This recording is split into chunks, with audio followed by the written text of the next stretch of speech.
You go and learn about anti-sperm antibodies. Every time, man is ejecting out sperm, that sperm is an antigen to the woman's body.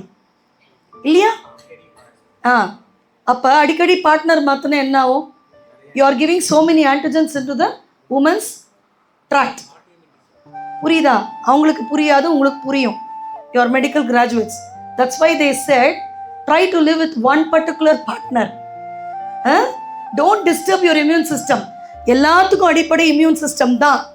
அந்த immune சிஸ்டத்தை குலுக்கி மினிக்கி வர சீனா தானே டோய் அப்படின்னீங்கன்னா immune system டபால்னு வெடிச்சு போயிடும். புரியுதா? Don't do all that. உங்கள் இம்யூன் சிஸ்டத்தை எப்படி கரெக்டாக வச்சுக்க முடியும் அப்படின்றதுக்கு தான் யோகாசனாஸ் இருக்குது, ப்ரீதிங் டெக்னிக்ஸ் இருக்குது.